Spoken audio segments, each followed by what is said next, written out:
has kind of been shunned in favor of ultimates that are like on a minute cooldown, like Clock Lina. How about Darkseer for either of these teams? Had an immense success yesterday in most of the matches. I think in terms of win rate in this main event, it's actually 77%. I feel like if one of those teams pick Darkseer, then it's going to be MVP Phoenix. Yeah, because Clockwork for PG already. And there's also a lot of synergy between Spirit Breaker and Darkseer.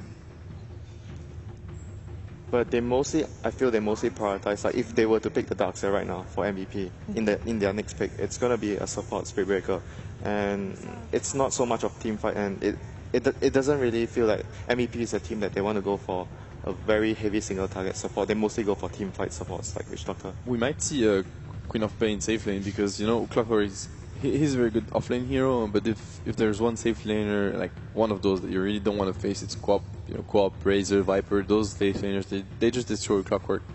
And he's very good at getting experience versus any tri lane. When you face a very strong tri lane, your offlaner is usually Clockwork because he just cogs the creeps and like messes with the lane equilibrium anyway. It also opens up for mid TA, which I think actually matches up really, really well versus Lina. Unfortunately, TA removed. Oh, she's banned. Oh, it would have been a great pick. Oh, I like that. Early maiden pick. So it's most likely going to be a Lina mid.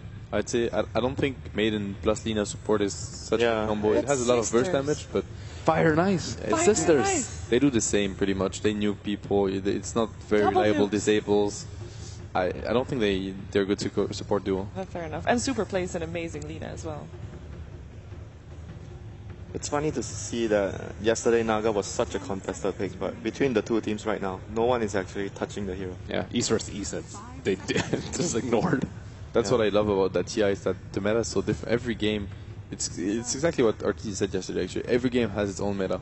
Like all the teams, they can go for different picks, different playstyles, and none of those is actually weaker. It's just everything's viable so far. So there we go. That nuts Witch Doctor. I think we had a stat before, like he was the Witch Doctor that actually dealt the most damage or something along the lines. He played an amazing Witch Doctor. He did so much versus Empire. I find that for not playing Witch Doctor, it's normally his positioning that is so on point. He finds that spot for his ultimate, not able to get interrupted at all, and just his positioning is the reason why his Witch Doctor is so insane. And talk about the battle of the Singaporeans. Clockwork will be played by RSSI, so it'll be the Clock's job to actually make sure that doesn't happen in the fights. Definitely. It's really like a fighting lineup for MVP Phoenix, honestly. They're looking for fights. They have a lot of heals, they have a lot of sustain.